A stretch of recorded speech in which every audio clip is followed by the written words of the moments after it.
I wanted to be at Texas State. I chose to be at Texas State. I'm from Texas. That was important to me. I always knew if the right guy got this job, you better watch out. You better watch out. This is Win Now or Get Bent, episode 133. If you don't already know, I'm Kev Chardello, coming to you on Wednesday, October 4th, and we've got a mailbag. Been a minute since we had a mailbag. I looked up and we're already well into October and we hadn't done a mailbag yet, so I decided to call for one. Shout out to my guy Alex out there. He got it started, sent one out. I'll read his first for sure. We've got some other things we'll talk about. This is going to be the midweek episode. Still going to have a preview coming out. I've got Dave Schultz. He covers Louisiana, does the Locked On Sunbelt pod as well. We'll have him on the preview. So for this one, not going to talk about the Louisiana game that much, except for the ones in your questions. But we'll do a little bit of a Sunbelt rundown, talk about what's happening in the conference, and then we'll jump into that mailbag. It's got lots of good questions from y'all. Before we get there, though, this episode is sponsored by TGC. The Galindo Collective, TGC LLC, a team of professional consultants dedicated to helping others realize their business potential through people, planning, and practice. Their services cover a wide range of areas such as business strategy, marketing, human resources, and financial planning. If you own property or a business and want to maximize its profitability, contact TGC at thegalindocollective.com, G-A-L-I-N-D-O, galindocollective.com, and follow their social media platforms on Twitter at TGC_LLC and on Instagram and Facebook, the Galindo Collective. Shout out to my guy, Rick Galindo, true Texas State sicko, Texas State fan. He's been with us all season, jumped in before the season in the summer. I feel like he's going to be with us for a while. I really appreciate Rick jumping in here and getting with us. So hit him up for all your needs, thegalindocollective.com. We are also sponsored by Balcones Roofing and Remodeling, the most experienced F-Wave roofing contractor in Central Texas. F-Wave is a highly impact-resistant lifetime shingle with stunning designer curb appeal. It is the only roofing product on the market with an exclusive hail warranty. I've said it before, that hail warranty is as good as gold, especially here in Central Texas. Hit up my guy Carl Larson over there. He's a new Texas State sicko. He's a converted Gamecock coming over to the good side on the maroon and gold. Great season to jump over, Carl. They're rolling for you. Hit them up for all your roofing needs at balconesroofsaustin.com. That's BALCONES, balconesroofsaustin.com, and at 512-937-8805. That's 512-937-8805. And on Twitter at Balcones Roofing. We are also sponsored by my guy Thaddeus Watkins, San Marcos Edward Jones financial advisor. You all know who Thad Watkins is. Does your financial advisor take the time to really listen to you? Is your financial strategy personalized to you and your family? Will your financial advisor be there as your life and financial situation change? When you work with Thaddeus Watkins, your San Marcos Edward Jones financial advisor, he focuses on what's important to you. You'll work together and use an established process to create a personalized financial strategy backed by the advice, tools, and resources to help you reach your goals. Contact Thaddeus Watkins at 737-373-8200. That's 737-373-8200 and at edwardjones.com/Thaddeus-Watkins. And on Twitter at Big Thad, BIGGTHADD_. Shout out to my guy Thad Watkins, former Texas State offensive lineman. Now he's a sicko like the rest of us, a San Marcos resident here servicing the people, servicing sickos. Hit him up for all your needs. Who better to protect your financial needs than a former Texas State offensive lineman? Again, that's 737-373-8200 and at edwardjones.com/Thaddeus-Watkins. And our final sponsor, Austin Patchmaster, our good friends at austin.patchmaster.com. Is your ceiling or wall cracked? Need that popcorn ceiling removed? Did you punch a hole in your wall after the Bobcats let go of that lead a little bit against Southern Miss? Hit up my guy Michael Clements, a true Texas State sicko, a Texas State grad. They're servicing the greater Austin area. They can help you out if you are in Houston or Dallas with referrals. But if you are in this area, hit them up for all of your drywall needs, all your remodeling needs. Contact them at austin.patchmaster.com.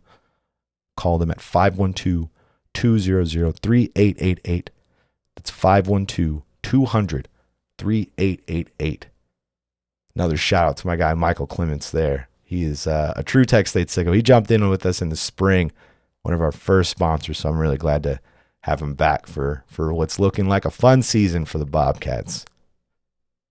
Still a good chunk of season left. We're almost to the halfway mark. This week will be the halfway mark. Can you believe it? Man. You know, as I'm looking myself in the camera, shout out to Legacy Traditions as well. LegacyTraditions.com. They're not sponsoring the pod. This is a free plug. If you see me, I'm wearing a Take Back Texas shirt. I ordered a hat from their great site. I have the hat right here as well. Check out the hat. Bam, ordered that hat. Paid for it, you know. It's a great hat. I mean, look at that hat. How can you not? It's pretty cool looking. Gotta love the Sailor Boco. Old school one. One of my favorite Boco looks. And the shirt came with it. They threw in the shirt, sent me a little note, had hashtag WinNowOrGetBent on the note. I appreciated that. You send me a free shirt, you get a free plug. So check them out, LegacyTraditions.com. I know they have a licensing agreement with the school. I know when everybody asks, where'd you get the Take Back Texas hat, or where'd you get this? That's where I've been told by the school they direct people. So I'm sure they are affiliated in some capacity. But yeah, check them out. Good quality stuff. It came in the mail, and I approve, definitely. And, you know, I got to give a shout out to Sam LaBelle as well. The last shirt I was wearing on the last pod, go check that one out if you missed that episode, number 132. We're cranking them out, so it's okay if you missed them. But I was wearing a Texas State shirt, Southwest Texas State shirt that was sent to me from a fan of the pod, pretty early in the pod that he sent that to me. So very cool that I couldn't remember exactly who it was. I know the name Sam LaBelle. I see him on Twitter, see him on the Patreon. I see him commenting questions in the mailbag and stuff like that. But so I was glad he reached out. Wanted to give him a good shout out. Thanks for that shirt. I wear that shirt all the time. Yeah, you know, I won't always be wearing the Texas State gear. Like I said, you know, I have to at least look impartial. So I can't always be wearing Texas State gear. It's kind of a journalistic integrity thing. It's not very ethical all the time, but I am a Texas State grad. I do pull for them to win. My work is impartial, but you know, my heart is with the maroon and gold. And they're 4-1 this week. It feels good. And you know, who knows how the rest of the season's going to shake out. I just know it feels good right now. And, you know, wanted to wear some Texas State gear. So shout out to Legacy Traditions for hooking me up for some new gear to wear. Before we get to the Sun Belt rundown, Ishmael Mahdi named the Horning Awards National Player of the Week. 4 touchdowns last week, as you remember, 316 all-purpose yards. Glad to see him still get accolades and recognized, even though he did have those 2 fumbles. Not ideal, but they wouldn't have had that lead without him. So it's a little give and take there, and it's a much deserved accolade. Glad to see him get that one. Volleyball is playing Louisiana this weekend as well. They're at home on Friday and Saturday. Coastal is at home on Thursday. That's Hispanic Heritage Day. I know this weekend is Youth Day for volleyball. I've been to one of those, I think. It's where they bring in a bunch of kids from the middle schools, and it gets loud. It's kind of a wild atmosphere. But the football team's on the road, but that's 3 games you can check out on Thursday, Friday, Saturday, if you're around. Saturday, that volleyball one's tough, 2 o'clock.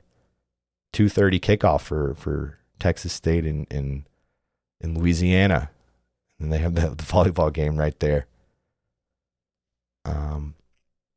Yeah, let's get to this rundown. Where are we at? There we are. Let's get to this Sun Belt rundown. We're going to start with the East Division. I always start with the East. Bobcats are in the West, as all of you know. But it seems the top dog, top team in the Sun Belt right now is JMU. They're 5-0. They're on top of the East Division. They just beat South Alabama 31-23. I watched that game, and that score isn't indicative of how much JMU commanded it. They were ahead for a good chunk of that game, and it was almost a too little too late deal for South Alabama in the second half. They have a bye week this week, but they host Georgia Southern next week. Yeah, Jordan McLeod, that JMU quarterback, I really got to see him against South Alabama. He looks really, really good. A lot of good quarterbacks in the Sun Belt. Surprising good quarterbacks. Louisiana with Zion Chris, Jalen Rainier at Arkansas State, TJ Finley, Texas State. That's fun to say. Number 2 in the East, we have Marshall, also undefeated, but 4-0 undefeated. 4-0 and 1-0 in the Sun Belt. JMU's 2-0 in the Sun Belt. They just beat Old Dominion 41-35. I didn't catch that game. I gotta look at that one. That looks like it was a pretty good one with that score. I do know I caught Marshall last week. That's a fun team. I really like their coach. But they're going out of the Sun Belt this week. They are at North Carolina State on Saturday. Georgia Southern, they're 4-1, 1-0. Got them third in the East right now. They just beat Coastal Carolina 38-28. Coastal down here for them a little bit after their coach Jamie Chadwell left. Their only loss this year is to Wisconsin. Fun team. Clay Helton is their coach, former USC guy. A lot of interceptions for Davis Brin, their quarterback, but a lot of points as well. They also have a bye week, and then they'll be at JMU. JMU and Georgia Southern both have bye weeks, and they face each other next week. It'll be at JMU. App State is 4th in the East. They are 3-2, 1-0 in the Sun Belt. They just beat ULM 41-40 on the last second, 54-yard field goal, I'm pretty sure it was. That was a crazy game. ULM showing a lot of fight. I feel like they always do. The Terry Bowden ULM team, they have some spunk. I don't know if they quite have the resources to get there from things I've heard. And that's, sometimes it's out of the control of fan base and everything, but always a feisty team. But App State, they play on Tuesday. They host Coastal Carolina. Georgia State is 5th. They just lost. Now we're getting to the loss columns. They're 4-1 overall, 1-1 in conference. First loss. Just lost to Troy 28-7. Bye week for them. Then they host Marshall. Number 6, Old Dominion. 2-3, 1-1 in the Sun Belt. That one that they do have is over Louisiana, though. They just lost to Marshall 41-35, as I was saying earlier, and they are at Southern Miss this weekend. And coming up at the bottom, Coastal Carolina, 2-3 on the season, 0-2 in the Sun Belt. They just lost to Georgia Southern 38-28. They play on Tuesday at Georgia Southern, as we were talking about. Yeah, because that's right. I had Georgia State's on the bye week, Georgia Southern. Okay. I still get them confused. It's been, what is it, 11 years Texas State's been in the Sun Belt? Still like Georgia Southern, Georgia State. Too similar. Let's go to the West Division. Number 1 in the West Division, the mighty, mighty Texas State Bobcats. How about that? Top team in the West Division. They're 4-1 on the season, 1-0 in Sun Belt. They just beat Southern Miss 50-36. And they are at Louisiana. Reading Louisiana right now, I'm pretty sure I said they were 0-9 against Louisiana on the last pod. They're 0-10. They've lost 10 times, last 10 consecutive seasons to Louisiana. So big game. They're coming up this weekend. Arkansas State is number 2. 1-2, surprising, shocking the world for a lot of people. Arkansas State is 3-2, 1-0 in the Sun Belt. They've won their last 3 games after starting 0-2. They just beat UMass 52-28. That's not that difficult. And they're at Troy this weekend. Yeah, they've got a real deal quarterback, the freshman Jalen Rainier. It's a good quarterback. Troy is 3-2. They're 1-1. In the Sun Belt, they just beat Georgia State. Handed Georgia State their first loss, 28-7, and they host Arkansas State is what it says here. There must be a bye week for somebody. Let me see. At number 4, we have Louisiana, 3-2 on the year, 0-1. They just lost to Minnesota, 35-24. Now they host the Bobcats. Like I was saying, 10 consecutive years, the Ragin' Cajuns have beaten the Bobcats. Number 5, we have ULM. They're 2-2, 0-1 in the Sun Belt. They just lost to App State 41-40. We were talking about that last second field goal. They host South Alabama. Number 6, South Alabama, 2-3, 0-1. They just lost to JMU 31-23. And they are at ULM. That'll be an interesting game. I'm intrigued to watch that one. For hanging in there with App State. And App State, they're weakened a little bit. But South Alabama, a lot of projections, number 1, number 2 in the West Division. And it's going to might be a real test against ULM. It'll tell us a lot about both programs, that game for sure. That's why I want to see it. And then coming up at the bottom, number 7, Southern Miss. They're 1-4 on the year, 0-2. They just lost Texas State 50-36. And they host Old Dominion. So there you go. Sunbelt rundown. Bobcats on top of the West. Not too bad, Cats. Not too bad. All right, let's get to this mailbag. Let me pull this up real quick. Really appreciate the response on the mailbag. It's always good. This one was kind of last minute, and you guys threw them in. But we'll start at the start. Alex Can. What's up, Alex? Appreciate you. He threw out a question before I called for the mailbag. Got it started, so I appreciate that, Alex. You guys hold me accountable when I don't do the mailbags. He is at Alex Can 27, 2 N's in Can. What are the odds GJ stays after this year if the Bobcats sustain the success? And what would it take financially to be able to compete in a bidding war with a P5? I'll level with you. A bidding war with a P5 might be lost. I don't think Texas State would be able to pay as much as a P5 would. Because if you look at the Sun Belt, the highest paid coaches, I know Pat Summerall is one of them at $1 million. Pretty sure Coastal, Tim Beck's getting $1 million as well. I just looked at this not too long ago. That's why it's kind of fresh in my memory. And right now it's all around that. Most of the Sun Belt coaches are around that $800K to $1 million range. And if you look at like Jamie Chadwell, he left Coastal Carolina for Liberty for $4 million, which is a G5 as well, but they paid him more. They paid him like a P5 would. That would rival a lot of P5 contracts. $4 million's a lot. That was crazy because I talked about it not too long ago on the pod. It's what made me look it up.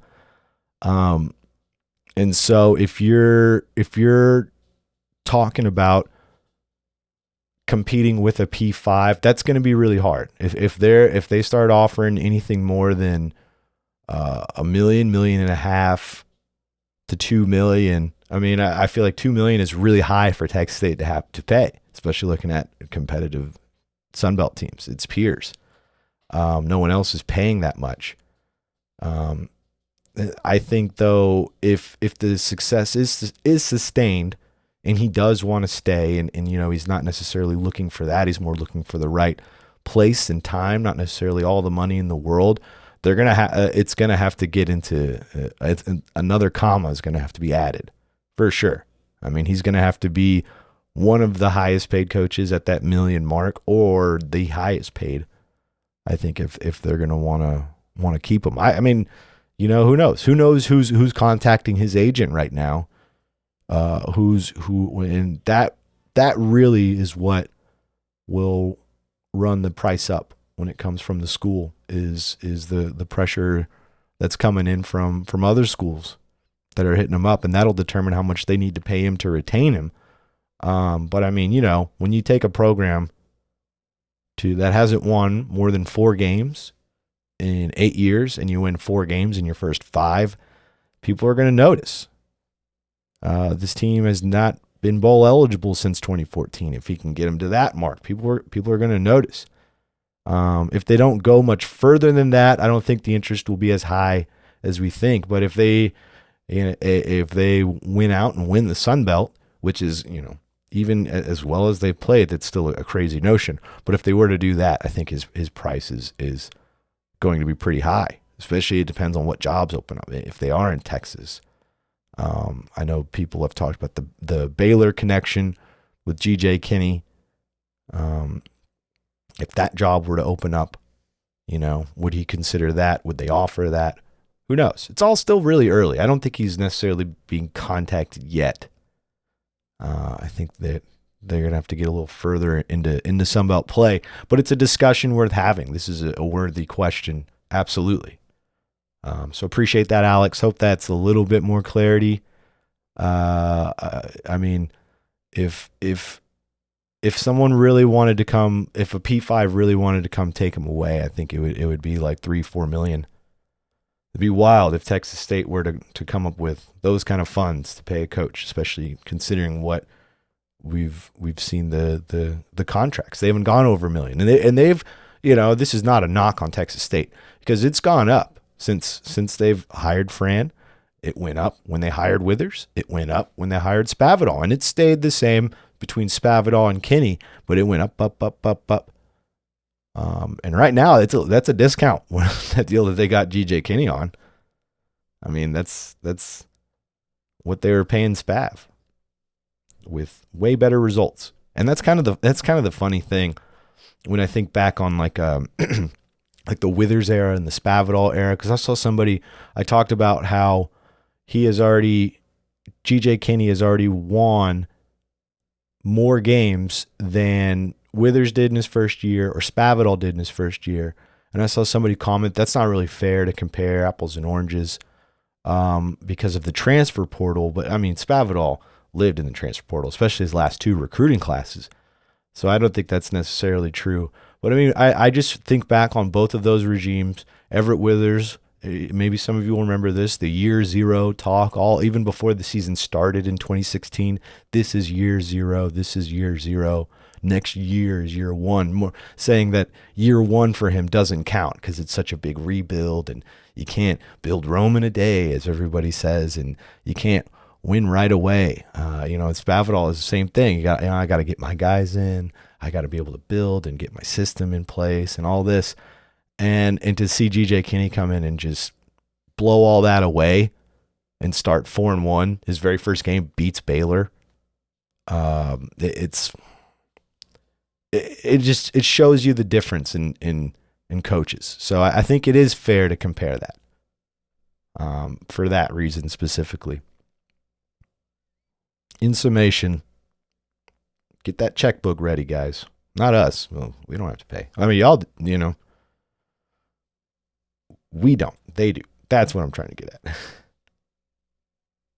at. Mason Flores. Shout out to my guy, Mason. Big May 75.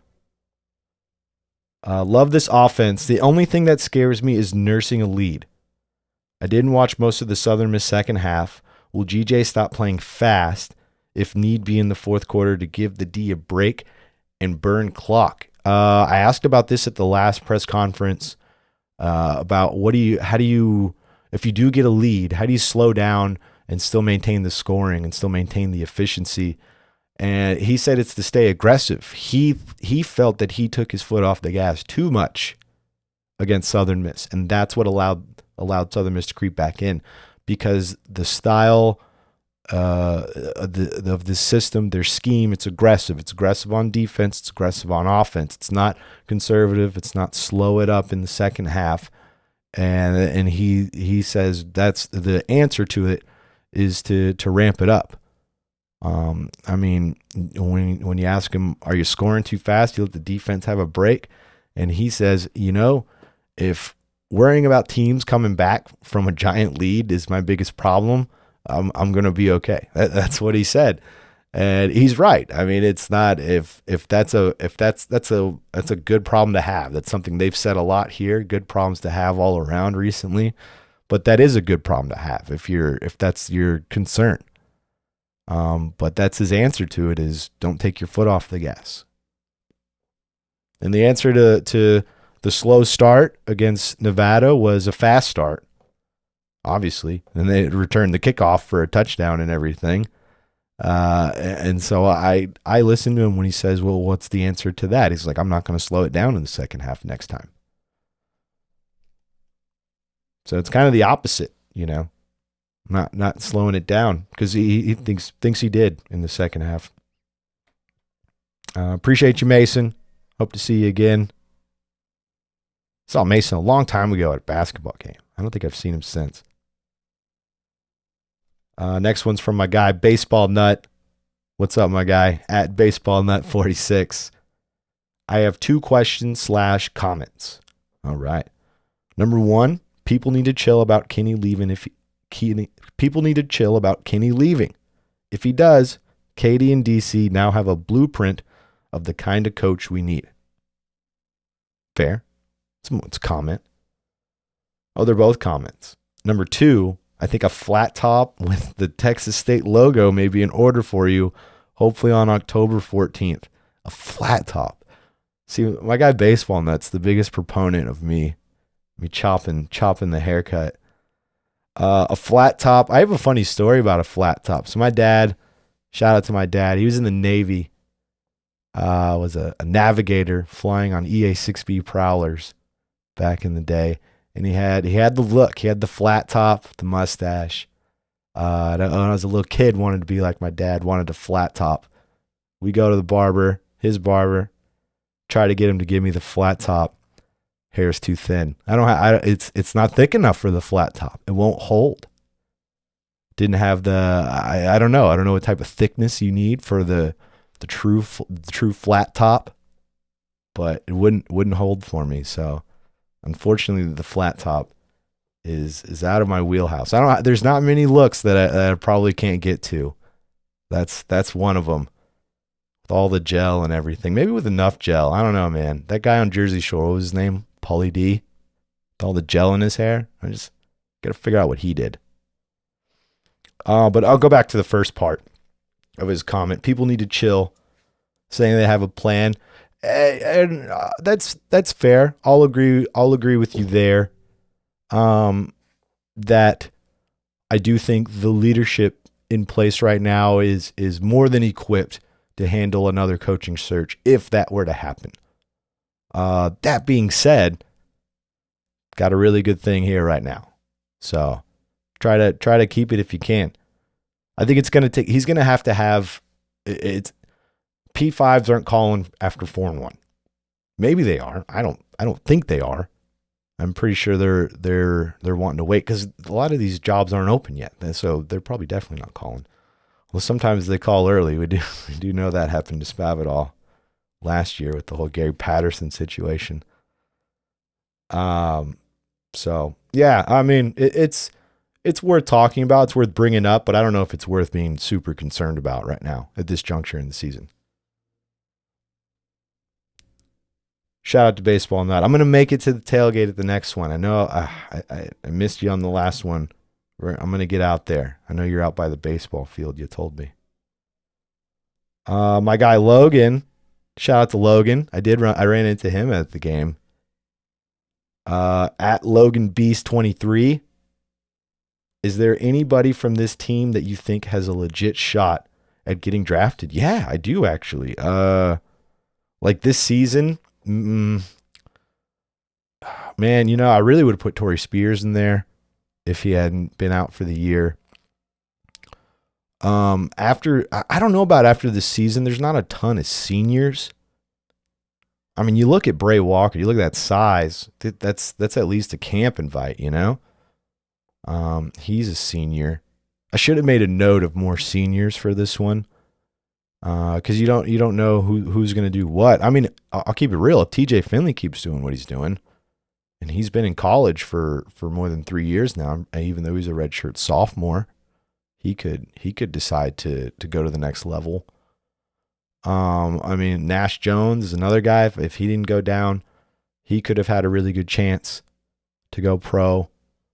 I mean, there's a lot of defensive linemen too that have a lot of really good size that maybe could grab some eyes at a pro day. I don't know if it's draftable though, like a Christian Rory. Like I look at his size and I'm like, I gotta imagine some NFL scouts think they could bring him into camp and do something with that. Yeah, I think there are a handful of guys that could be drafted. I don't know if after this year, but I mean, if they keep having success, it's the last time Texas State had players drafted was the last time they had that really good season, 2014. So, I mean, if success brings more eyes onto these players, which means they're more likely to get drafted. And I mean, Amadi's too young, but Madi, with that speed, teams are going to look at that as some sort of returner, maybe even an every down back if he I think he puts on more weight and he shows he can hold on to the football some more. He could be an every down back. Josh Eaton, I think Josh Eaton is an NFL corner. When I watch him, he's just so aggressive and tall and long, and a lot of good qualities about him. I think and more will reveal themselves because some of these guys are younger, some of them are transfers. But yeah, handful of these guys, and I think some will. Maybe not after this year, because like I said, don't know how many are going to be eligible to be drafted.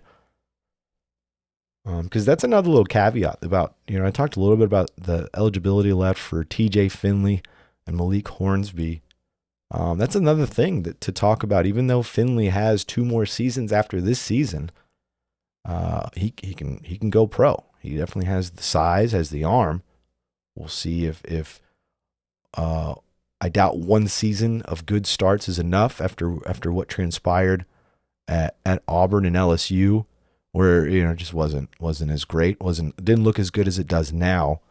So you'd imagine they'd want more of that. But then you look at guys in the NFL like Anthony Richardson for the Colts, looking really good, better than he looked at Florida. But I think that was more the team, that situation. You look at and he didn't have a ton on his resume, a ton of games played, and they still took a chance on him. I'm not saying Finley's like first round top 4 pick, but I mean, how many quarterbacks went in last year's draft? I know my Raiders took Aiden O'Connell. He was like the 11th quarterback taken, and that was in the 4th round. So there were more after that as well. There were a lot of quarterbacks taken.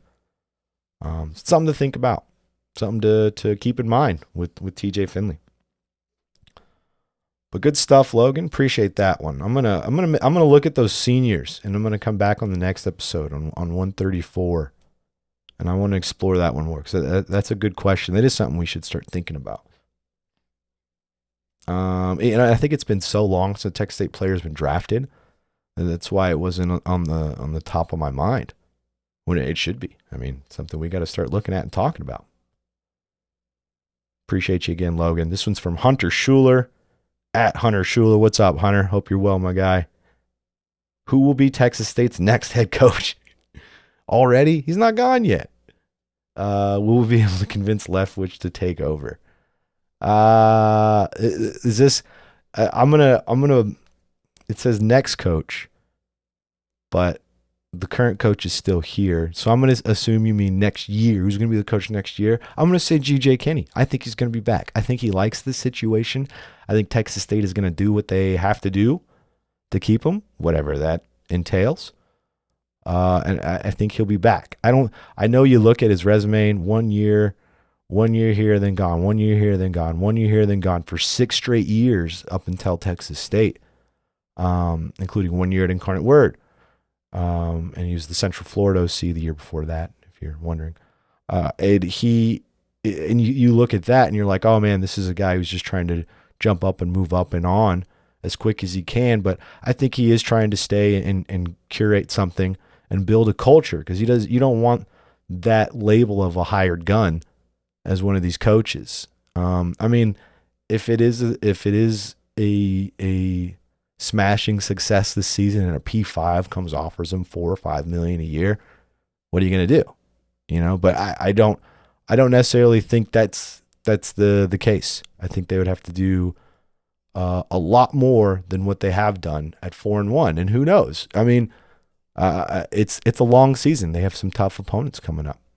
I think they're a really good team. I think the Bobcats are going to do some damage, but we've got a long way to go before we talk about Kinney being gone. And I know I'm guilty of this. I brought it up. I'm not blaming any of you for asking these questions. I have brought it up myself. I've thought of it myself. So, yeah, but is candidate number 1 Leftwich? Yeah, you want to talk about a 29-year-old head coach? That'd be a blast. I'm all for it.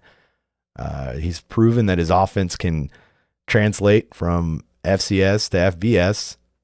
I mean, It's a young coach though, to be in charge of everybody. You know who's on my short list, and yeah, we're just spitballing here. This is not, but Daniel DePrado.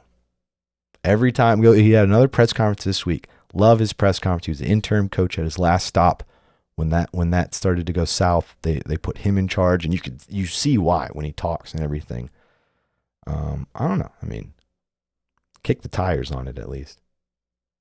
Hunter. Oh, you're always stirring stuff up, my guy, aren't you? Appreciate the question. Hope you're well. This one's from Number Cruncher, my guy, at RT R Tuncap. I always read your last name wrong. I'm sorry, man. And it says, "Hey, dude, appreciate the shout outs. Hope the family's doing well." We are doing well. Thank you for asking. Jade's about to be a year old. Pretty great. Have I mentioned baby number 2's on the way? I did on the presser pod, I'm sure. But yeah, we got that going. That happened right as the season was going. So I've been all hands on deck. But so it's exciting times over here for us. I appreciate you asking about that, or wishing them well. But to his question, my guy Russ' question, since GJ said in his presser that they learn something new about the team and coaches every day, paraphrasing, how long before the team finds an identity, or do they already have one? I'd say they already have one. And that identity is, he kind of mapped it out at the press conference. When it's a little bit back on the question I answered earlier, when I was asked about when they slow down in the second half, what should they do, or what should they have done in that second half against Southern Miss to prevent that comeback that was happening from the Eagles? It's like, how do you maintain the efficiency in scoring by slowing it down? He says you don't slow it down. Not going to slow it down. This is an aggressive team. That is our identity. We're going to stay aggressive. So I think that is what he learned from them on Saturday, is that they have to stay aggressive. Which is interesting. It's the opposite of what you would think, or maybe at least what I would think, is you want to milk the clock. You want to slow down, give your defense some time, so you'd slow down, right? No, you ramp up the aggression. You keep it going. That's the team's identity. It's gonna have high risk, high reward.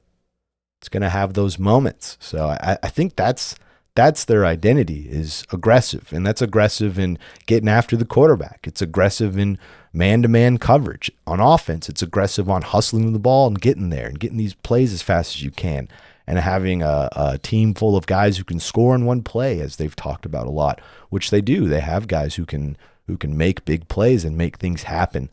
I think that's their identity, is they are very aggressive. They move fast. They go fast. And at times that aggression, that fast paced, can be their downfall, can be their worst enemy at times. But at the same time, that aggression, that scheme, that mindset got them to the lead. So it's hard to get mad at results, you know? And so I think that is the identity of this team. Aggressive, fast. They're going. They're trying to run back the opening kickoff. Seems like we'll see. Whenever they win the toss now, I bet you see G.J. Kinney take it. He deferred and took it that last game, took it to the house. But hope that answered it for you. Appreciate you, Number Cruncher. Hope you and the fam are doing well as well. You and those dogs. I see those dog pics you post. I know they have financial names. I can't think of them right now. You'll remind me, I'm sure. This one is from Bobcat Superfan, my guy, Wide Shut Stunt. What's up? Hope you are well. How much can we realistically pay GJ a year if he's getting poached by other schools? What is the max amount annual salary? I mean, if we're talking college football max amount, what is Saban making? Like $11 million a year? That's the cap. That's Texas State's not going to pay that. Texas State can't pay that. That's way too much. I mean, realistically, I don't know the budget. Don't know what it's looking like. They've sold more tickets this game. There's been more donations. Maybe it's increased from what it was from when they first signed GJ last December. If like I was saying, top paid Sunbelt coaches are getting $1 million, I would imagine it'd have to be around that. Close to that at least. Because I know I wish there was a list. I probably should, I could go through and probably do the research and make one eventually. But a list of highest paid Sunbelt coaches to the lowest paid. I know that's Bowden is the lowest at like 435, but most of them are within that 800 to $1 million. So it would depend on if it's a P5, and that's the opportunity that he wants, he's probably gone. If it's a competitor that's just trying to give him a raise, like another G5, just trying to give him a slight raise, then get in there and compete. A lot of questions about how to pay GJ. That's how you know the season's going well. Shout out to Wide Shut Stunt. This one's from my guy, Adrian Garza. What's up, Adrian? I owe you a DM, my guy. I'm so sorry. Season time's crazy. Updates on players due to injury. Cannot run Mahdi 20 plus times a game and expect him to stay healthy. I agree. Not a big frame. Or just use 2 running backs with a spare and Jeter. What is the deal with Hill? Great stuff. Okay.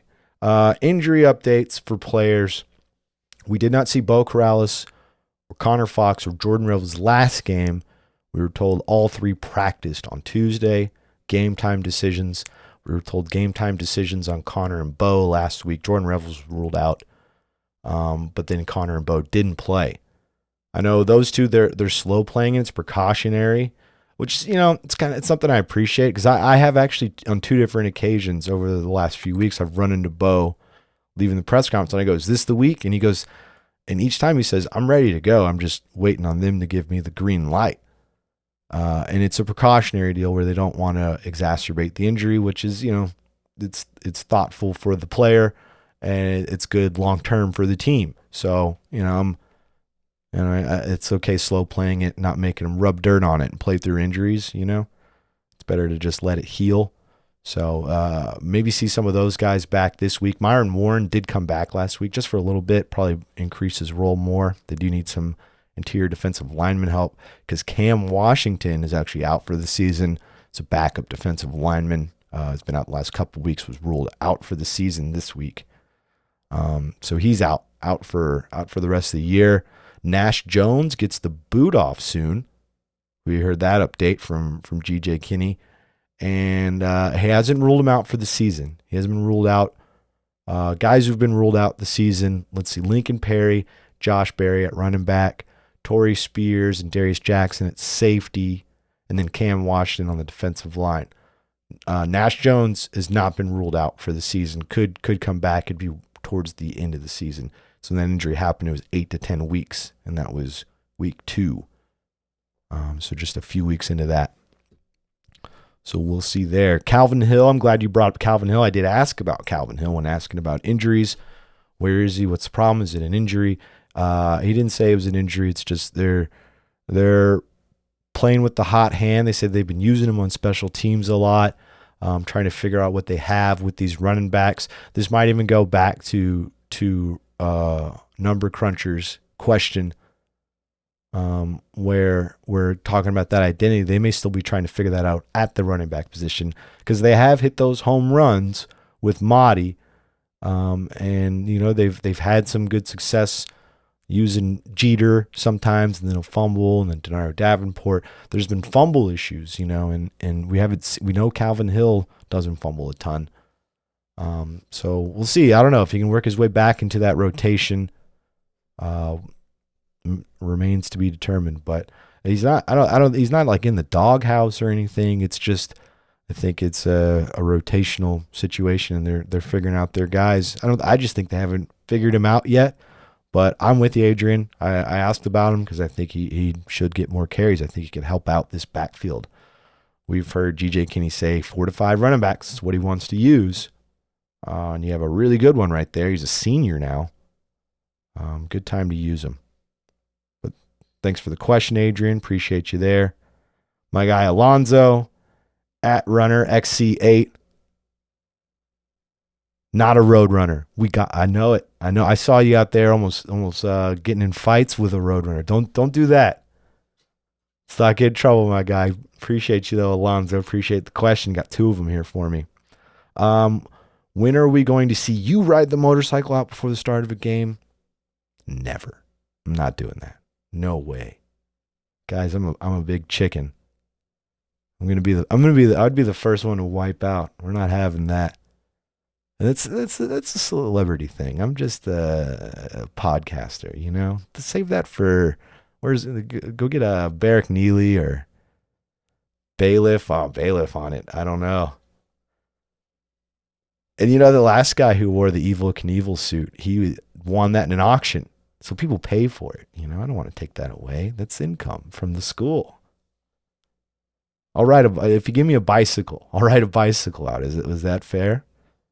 Just pipe in some engine noise through the speakers. Make it sound like I'm charging down the field. He's got a real one though here. Mahdi has had a great start to the season. I know a G5 running back is going to struggle to get noticed nationally, but if he keeps up this level of play, could he at least break into the discussion for Heisman? Man, you know, I don't want to be the downer on this one, but it's not because I don't believe he shouldn't be in the discussion, but running backs it's hard for them to even break in it. It seems like it's a quarterback award, you know? Because even when I think back on some of the and maybe this is my Raider fan showing, I think of back on some of the biggest Heisman snubs, and I look at Darren McFadden snubbed twice when he was at Arkansas. He was amazing at Arkansas. He could have been the Heisman both those years, but Troy Smith at Ohio State got it, and then Tim Tebow at Florida got it.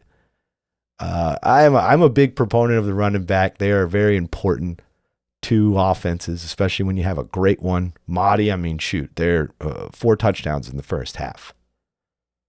I mean, they're up by 32 points, and most of them are coming from one guy. It's pretty impressive. But that being said, it seems like it's a quarterback award, especially if it's a G5 running back. He's gonna have to score like 60 touchdowns for that to happen. Maybe not that many, but you know, he'd have to score a lot. It may be 60. Gosh, because what did Lindsey Scott Jr. have last year? That's throwing and rushing, but still, he had 60. No, but he needs to be. That's why I started the pod with the Hornig Award.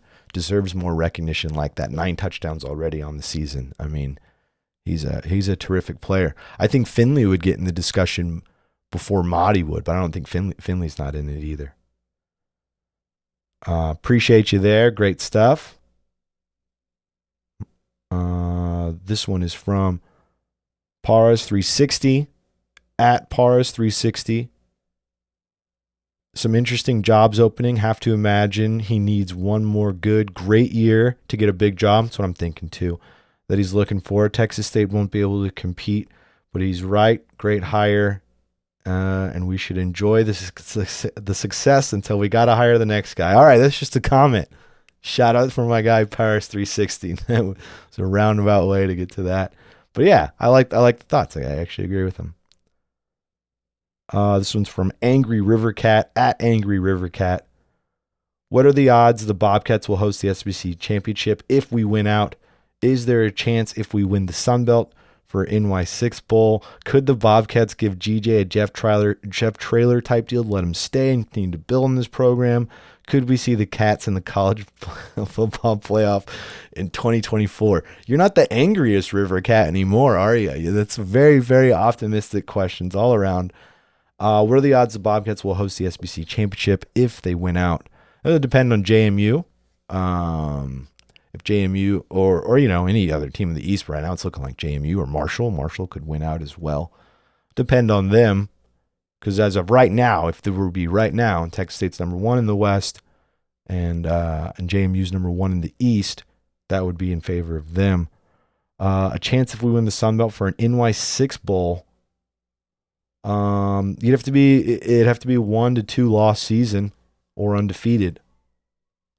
You have to really leave no doubt when you're a G5.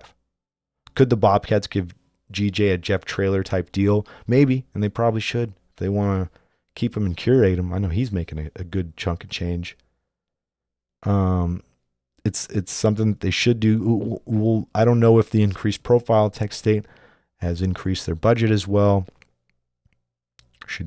Will be remain to be determined. Cats in the college football playoff in 2024. No one's going to hold me to this, so sure. Yeah. Bobcats, college football playoff 2024. Let's go.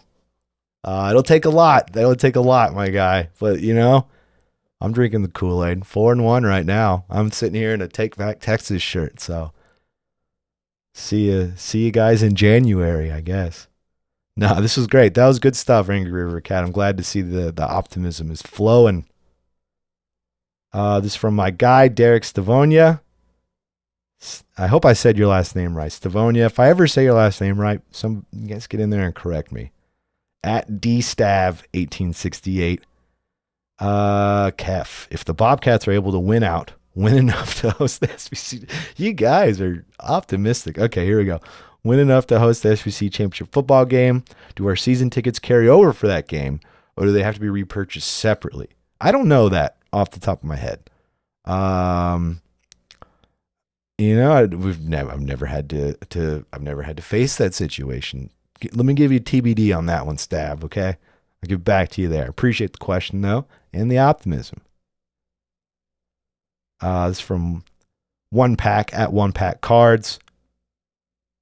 I like the Super Cat as your avatar. It's a nice change. I remember you. Good to see you back in the mailbag.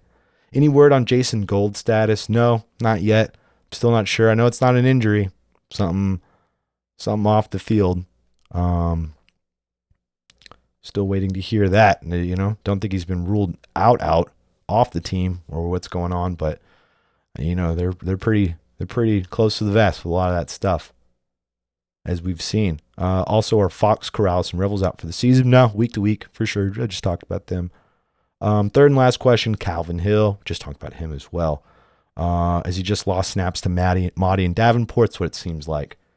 Thanks for all you do to Kef and the Wizard. Shout out to the Wizard. Deserves more thanks than me. Kevin Muth, my guy. I got your joke when the parody Don Coryell account asked how are you feeling about GJ, and he said, nah, not a very good recruiter. People didn't realize you were joking. I get it. You're the dry humor's in my wheelhouse, Kevin. Let's see. Has the definition of a successful season changed now that we are sitting at 4-1? Before the season, 6-6 would have been acceptable, but now 8-4 would seem to be the threshold. Yeah. Does that bar move now that they're 4-1? I would say so. I mean, with 7 games left, if they go 2-5 to get to 6-6, that's a disappointment of the second half of the season. 7-8. I'm still, a lot of you are wanting the Sun Belt Championship, and now I'm thinking about it. I mentioned JMU. They may not be able to play in the Sun Belt Championship this year. I know they couldn't last year, but maybe that's just they can't be ranked in the NCAA. But I still think that there's going to be, the growing pains will show. Injuries are inevitably going to pop up. But yeah, I would say it's moved up. 8-4, 7-5 would be okay. 8-4 seems to be the acceptable limit. But 6-6 isn't fire GJ season. It's also not like clean house. That's still pretty good. It's better than it has been. That's what I should say. 6-6. But yes, the expectations have increased.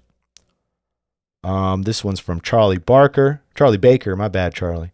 Charlie Baker at Charlie Baker 04 on Twitter. I see talk about Kinney getting poached by P5 schools. I don't see it happening, but a bigger concern would be someone like Leftwich getting poached. Ooh, here we go. By an FCS P5 school. What do you feel are the odds we lose coordinators to other schools this offseason? Again, that depends on the admins opening up that checkbook. But yes, guys are definitely going to garner the attention. But we've seen this happen pretty quick. when Cam Martin, the running back coach, got poached by UCF. He was a really good recruiter, and everyone started to notice him a little bit more. And off he went to UCF. And they're able to go get Eric Stevens. He's a pretty good recruiter himself, or a pretty good running backs coach. So I believe in their ability to go and find other guys that'll fit the feel of these guys, and what they're about, if they do leave. But I will say, losing a Mac Leftwich and losing a Jonathan Patke, someone like that, or losing a DePrado, those are big losses. They got to watch those. Even losing guys like Matthew Gregg, great recruiter, corners coach. Will Bryant, great recruiter. Jordan Shoemaker, doing great things on the offensive line. Dexter McCoyle with the safeties. Stutzman with the receivers. They've got a lot of good coaches, so that is a concern. I'm glad you brought that one up. That's a good one to talk about. Something to keep an eye on for sure. But if they're happy with their situation and they like their coach, then they may not leave.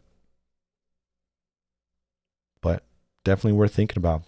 That's it, though. That's it for all the questions. I appreciate that. Lots of good questions. Hopefully I answered them thoroughly. If you submitted one and I missed it, I'm sorry. I recorded before you got it in there. But check out our Patreon page, patreon.com/WinNowOrGetBent. Check out our merch site, WNOGB.com. YouTube channel, Win Now or Get Bent. Subscribe, like, comment, all that good stuff. Share with your friends and family.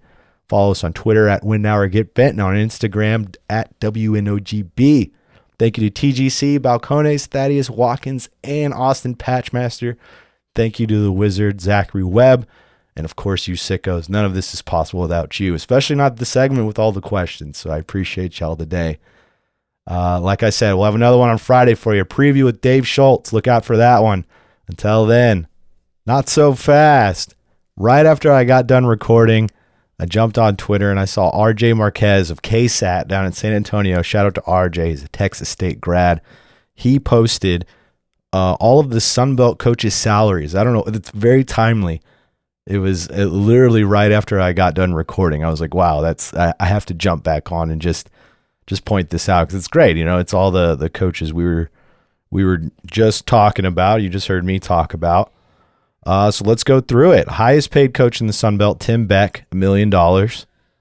Right underneath him, John Summerall, $1 million. And then Sean Clark, John Summerall's at Troy. Sean Clark at App State, $925,000. Ricky Rain at Old Dominion, $831,000, $669,000. Butch Jones at Arkansas State, $825,000. Will Hall at Southern Miss, $824,000, just under Butch Jones. Sean Elliott at Georgia State, $811,000. Kane Womack at South Alabama, $810,000, and G.J. Kinney at 9th at $800,000. He does have some incentives, though, too, it shows. Underneath him, Charles Huff at Marshall, $755,000. That's another guy who may need to talk about a raise. Michael Desamoreau at Louisiana, $755,000. Clay Helton at Georgia Southern, $752,000. Kurt Signetti at James Madison, $677,000. They just moved up from FCS, so I imagine that has to do with that. And then Terry Bowden at UL Monroe, $435,000. And even when comparing it, he even threw up some of the old Texas State coaches. Dennis Franchione, when he got to Texas State, was making $362,000. By his last year, was making $427,000. Withers was $650,000. By the time he left, it was up to $700,000. Jake Spavital came in at $800,000. Bumped up to $802,000 in 2020, but went back to $800,000 his last couple years. And Kinney's on that same deal. So interesting. It's so funny that he put that out. And he also has this still from RJ. GJ Kinney's max bonuses are $962,000 with a buyout of $1.6 million. It says his salary is essentially the same as Spav's, and a raise may be on the horizon. Good for you, RJ. He also, right below it, put Jeff Traylor is the second highest paid coach among reporting schools in the AAC with $2.55 million. His buyout is $14 million. And that goes into it when I was talking about a few episodes ago where schools can somewhat pay themselves back if they give these coaches these really big contracts. If they do end up leaving for a bigger school, usually the school will pay the buyout and they'll write them a $14 million check if Traylor leaves UTSA. So there's that to think about. But that was great. Great stuff from RJ Marquez. We've talked so many times, me and him, about him coming on the pod. I know he listens. Shout out to you if you're listening right now. I need to bring him on. Texas State sicko down there repping the Bobcats in San Antonio in enemy territory for our guy RJ. So appreciate that reporting for him. Very timely reporting after what we talked about. It's on everybody's mind. It was in all the questions in the mailbag. That's my favorite part of the mailbag, is to just kind of gauge where everyone's feelings are, thoughts and feelings, and it was very apparent in that one. But all right, I just want to jump back in and do that. I won't do all the plugs I do at the end. Go subscribe on YouTube and all that good stuff. We appreciate all of y'all. But win now or get bent.